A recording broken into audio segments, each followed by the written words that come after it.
What's up, everyone? My name is Shardo, and welcome to the SG Sports Talk channel.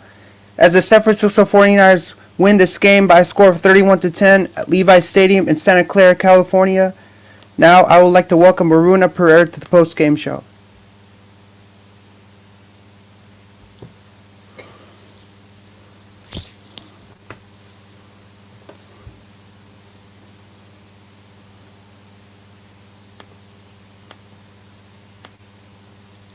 Can you hear me now?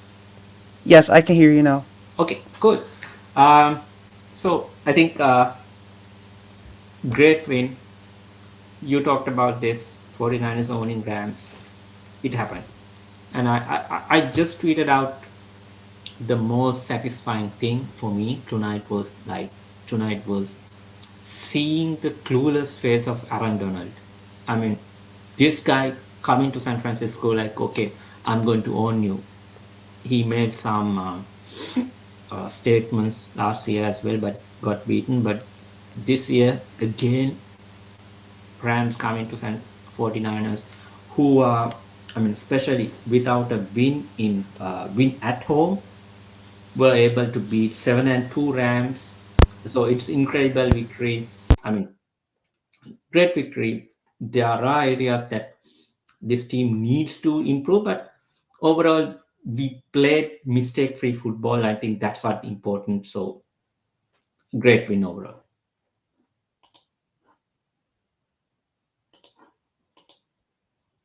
You are mute.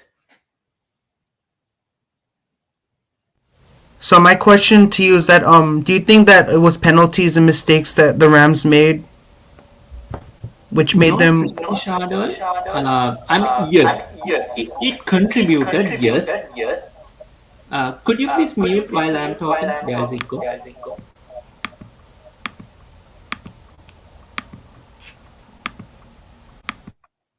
Okay. Now, that's yes, that's true. But there are two parts, Shadow. Now, last week against Titans, they struggled. Rams struggled, and Matthew Stafford at the beginning of the season, he looks like Superman, right? He looks like, okay, 49ers did a terrible mistake not persevering for Matthew Stafford. I don't think Matthew Stafford would have come to 49ers, but still it looked like uh, 49ers should have tried their best, tried more to acquire Matthew Stafford, but that did not happen. Now, last 2 weeks, Matthew Stafford finally started to look like he is human, that he is prone to mistakes. He would throw interceptions. You can bully Matthew Stafford. Titans did that against Matthew Stafford last week, and 49ers did this week too, right? Because part of the reason is I think I mentioned earlier when we started talking about the wide receiver performance that made a huge impact during this game. 49 wide receivers played fantastic and brilliantly without dropping any balls, while Rams wide receivers they dropped balls on crucial occasions, especially like on third down scenarios, dropping the ball. So you stall the drive, you just punt the ball. So overall, it's a combination of things, Shadow. That's what I feel. They played. They made so many mistakes. Not just the mistakes, but let's think for a moment. Matthew Stafford threw two interceptions tonight, right? But there, how many balls or passes were there that could have been intercepted? At least I counted like another four possible interceptions by Matthew Stafford. Usually, you see that kind of a play with Jimmy Garoppolo throwing balls that could have been interception worthy plays. But tonight it was totally different. One interception was unlucky uh, in the point of Matthew Stafford because it was bounced off the wide receiver that Jimmy Ward took into the end zone for a touchdown. But other than that, Matthew Stafford did not have the best games. I think for some reason, 49ers offensive line made adjustments as well as Jimmy Garoppolo was able to get the ball out right in time as well as Kyle Shanahan made sure that he's sticking to the basics: run, run, run, run, one after another, one after another. And he had the support. He had the support in the sense 49ers today had Jeff Wilson Jr., because I'm a big fan of Jeff Wilson Jr. and Raheem Mostert. So you need at least one of these guys in the team. So when you have Jeff Wilson, you can rotate these guys. I mean, Mitchell, he's having a fantastic season as a rookie, but everyone, when combined, played well. Even Kittle did not have that many, I would say, 100-yard receiving games, but some of the plays that he contributed was fantastic. Some of the blocks that he took out for allow the run game to execute smooth was brilliant. So it's an overall team effort, Shardol, as well. Basically, 49ers did not make mistakes while they capitalized on whatever the mistakes that Rams did.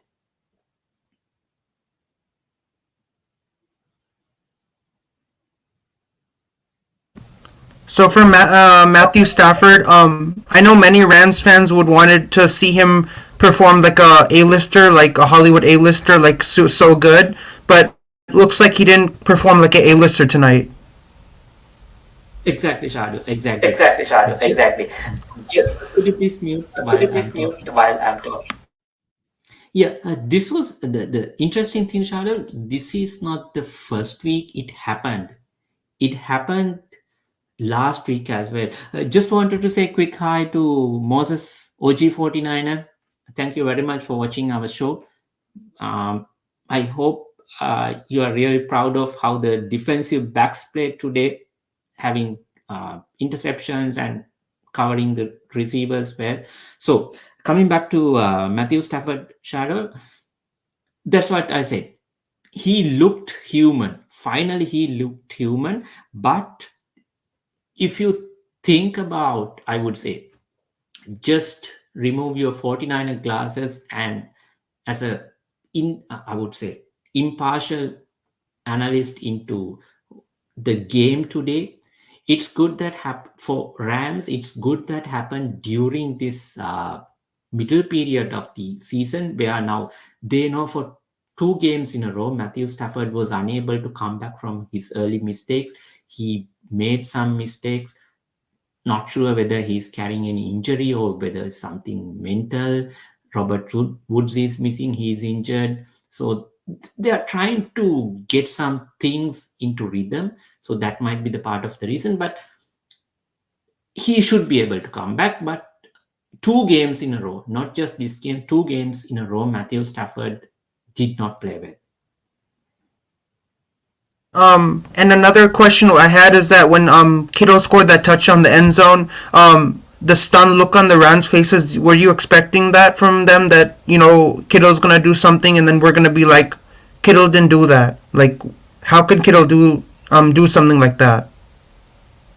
Sorry, I didn't Sorry, get I your didn't question get your exactly. question exactly. No, I'm saying that when Kittle scored that touchdown in the end zone, I could see the look on Rams' faces that like this is not looking so great for us. Were you expecting that reaction from the Rams fans to see that from Kittle just when he scored that touchdown? Yes.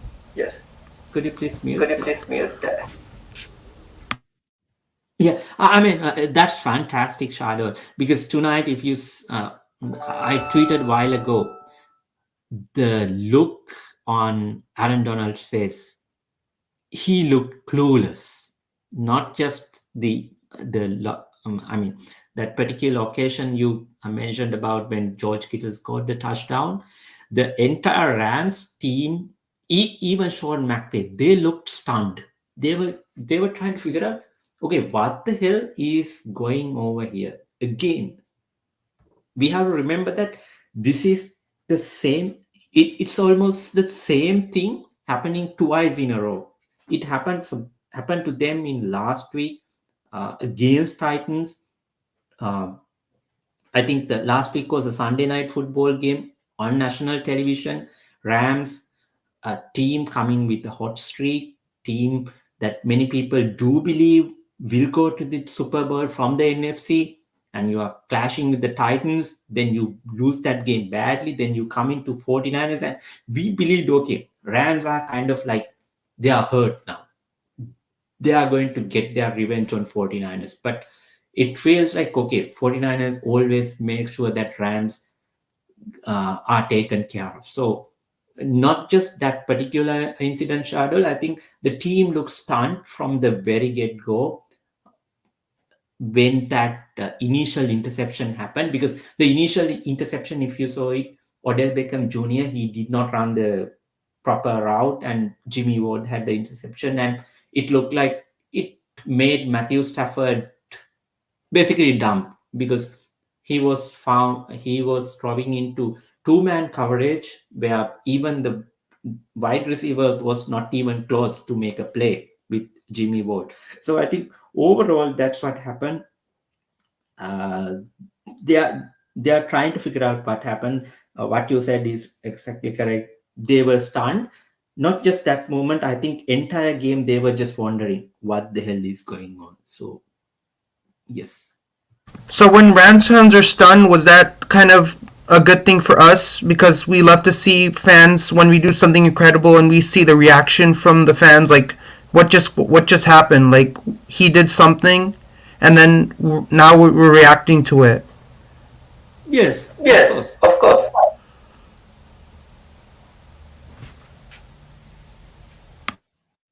Yeah, because it's part of the game, right? Because now we came into this season thinking, okay, now it's a three-way race between Cardinals, Rams, and 49ers. We thought, okay, Seahawks might fall off this year, but still 49ers are a very good team. But midway through the season, we have still won 3 games. Now you have a divisional rival that we have not played yet. We have already lost twice to the Cardinals. Then we have already lost to the Seahawks. You have only 3 games left to play with your divisional rivals. This is the first game against a tough team. And when you beat that team, there are no boundaries. When it comes to celebration, I would celebrate. I would say, screw you, Rams fans. Screw you, Aaron Donald. I'm going to celebrate this victory because this is a great victory, right? Because a team coming with a 7-2 record get beaten badly, and they will just left to wonder, okay, what the hell happened 2 weeks in a row, not just this week, we against Titans, against 49ers. So they have to basically try to reboot the machine, restart, trying to rediscover their forms, while this gives the 49ers a fresh start. Now 49ers are 4-5. They have 7 games. In next 7 games, 6 games against, I think, teams are under 500. They have 6 games except for Tennessee Titans that you can win. So this is a big morale booster. This is a game that brings the confidence back to locker room. So this is a game changer. A turn, if 49ers can turn around the season, this is the game that they can do it. So I think, yes, we should enjoy. We shouldn't feel sorry for Rams. No, we have all the right, because we suffered this season uh, with some bad play calling, bad decisions, mistakes on the field, off the field. So this is our time to celebrate this victory. I don't feel any, I would say, empathy or anything towards Rams. They lost. That's it. We did beat them soundly, fairly and soundly. So I'm happy. So for this victory, would you say it's kind of like a cherry on the top? Like you put a cherry on top of the cupcake? Would you say that this victory represents the cherry on top of the cupcake? Yes, Yes, exactly. exactly.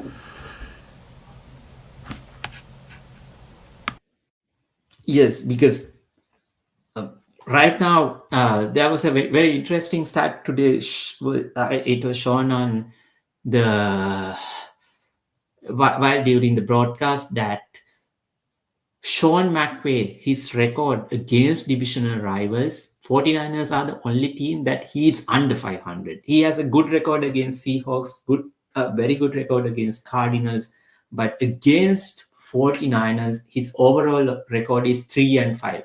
Now today it will become 3-6. So I think there is something going on. 49ers, especially Kyle Shanahan, has a way of getting around Sean McVay, owning Sean McVay. So this is, as you said, the cherry on top of the cake. This is the victory that we can celebrate. But I'm going to say this: we need to make sure that we are going to build on this, continue the momentum moving forward, so we can make something out of this season. Because the way NFC is stacked up right now, the advantage is compared to AFC. AFC is a dogfight basically. In AFC, there are like 12 teams fighting for playoff berths, while in NFC, there is a clear pack in the top 4 5 who are fighting for top 5 places or 6 places. Then let's say there are a bunch of teams around, another 6 to 7 teams that can still make it to take the last 2 spots. The 49ers still have a chance to do that. So that's a thing. We have to celebrate, but the coaching staff and the team needs to realize, okay, we got a what do you call, in a video game, you got a life back. Now you have to make that count. So this is the opportunity that you have to make sure you don't waste it. Next week, Jacksonville Jaguars, it won't be a easy game. It can be a tricky game. So we need to play complementary football, the fundamental football that work for us, mistake-free football. And if there is a turnover come our way, take that to our advantage and move forward. So this is so just to summarize the answer, it will be cherry on top if we use it smartly moving forward. So my other question I was asking is that can you share your thoughts of Sean McVay and what great things he has been doing as the head coach of the LA Rams?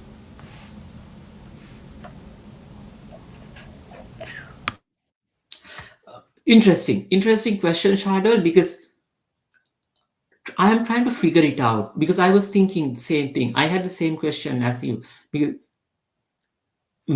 he seems like he figured out what to do as a head coach, and on and off the field. I mean, why I say on and off the field is that he never had a losing season, right? The worst season he had was like 8-8 season. Other than that, he makes to the playoffs. He went to the Super Bowl. He had a better winning record than Kyle Shanahan.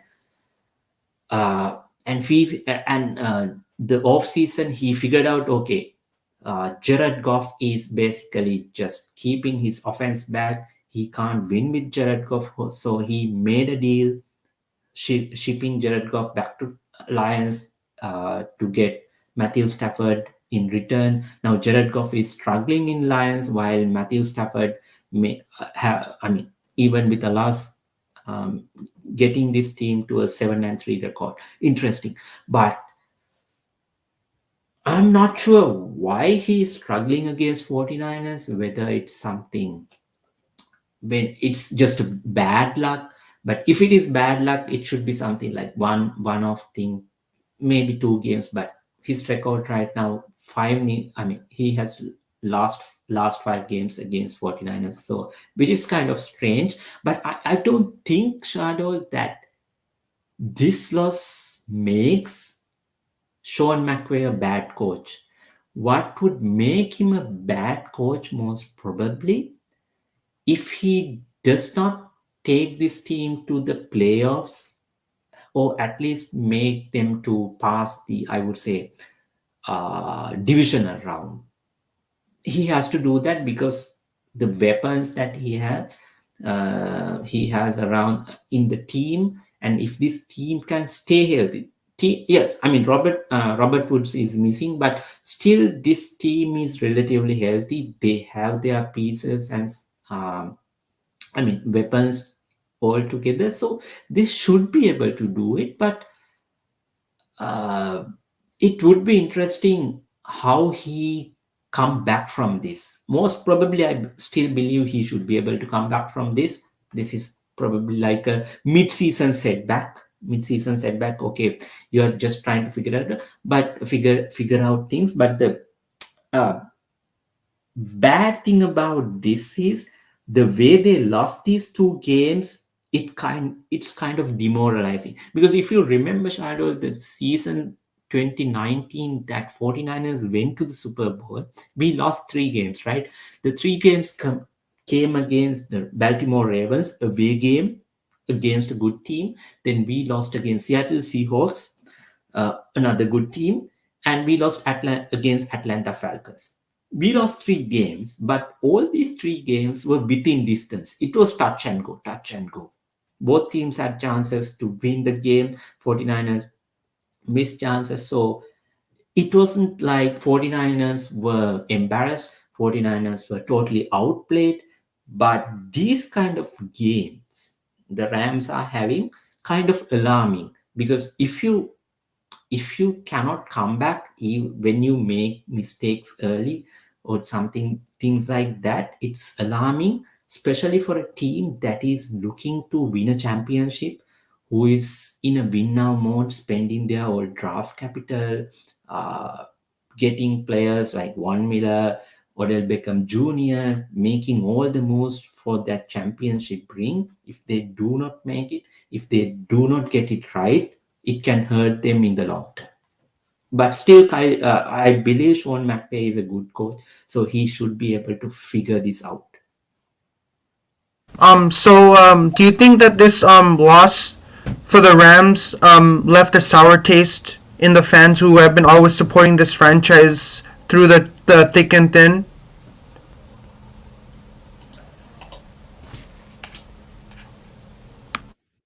Yes, Shadow. Because let's just switch sides for a moment, right? Let's say 49ers were 7-2 going into this game against Rams, who had 3-5 record. But we imagine we lost last four games to Rams, and again we are losing today very badly. We would be devastated, right? We would be shocked. Okay, we would be wondering, tearing our hair out. Okay, what the hell is happening? Why can't we win against Rams, right? That would be our feeling. So whatever the Rams fans, I know we had discussions, right, over so I mean the YouTube, in other channels as well. We had interactions with Rams fans. I mean, good discussions. We always accepted that they are the better team. They have opportunities because they had a better quarterback, and coming into this season and everything. I think they were also confident, but they would be right now thinking, okay, yes, we are a good team, but still, why can't we get over 49ers? Because 49ers weren't playing that good football. Because now I was multiple times I was mentioning about the last game Rams had against Titans. And Shadow, we have to remember last week we played against Cardinals, who were playing their backup quarterback, missing their best players in the offense. We lost that game. And what happened this week for Cardinals? They lost against Panthers, right? They lost against Panthers. Now, uh, it was lucky that we had some time to think about this game on Monday, because when I saw the result yesterday, when how Panthers did beat Cardinals, I was like, what's the identity of 49ers? You can't beat Cardinals, a team without their best offensive players, and another team comes and beat them handsomely. So I was thinking, okay, if we are stepping into this game not just as underdog, as a very big team, but out of nowhere, this team totally turned things around and make it a win. So uh, it should hurt. It will definitely hurt Rams fans. I'm not sure how mad they are. They should be mad, and I'm pretty sure they are mad, just trying to figure out why we can't beat this 49 team.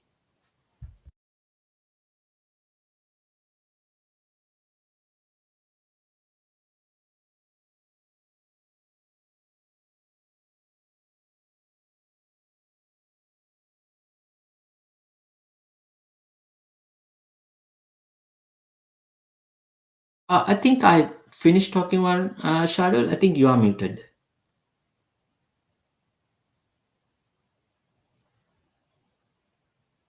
Hello?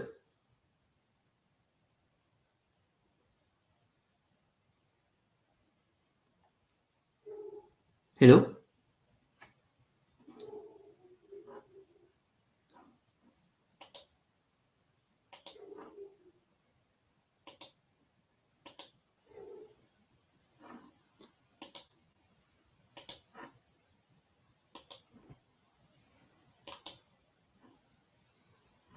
Hello? Hello?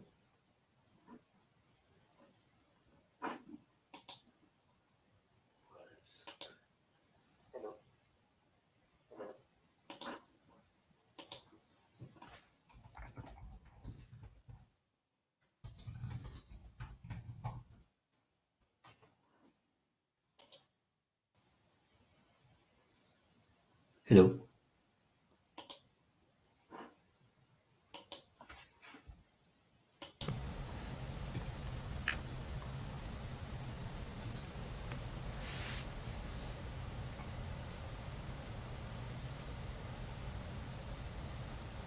Waruna? Yes, I can hear you, Shadow. Hello?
Hello?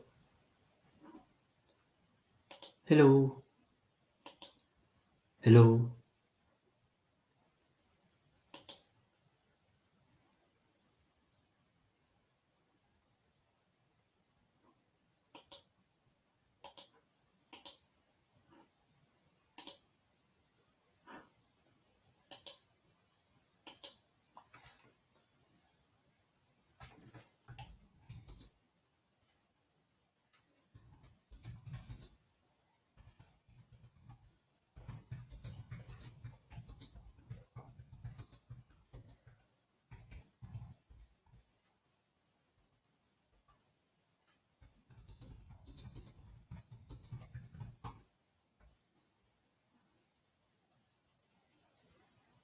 Hello?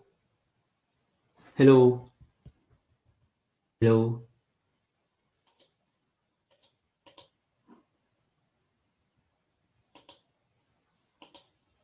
Hello? Hello? Hello?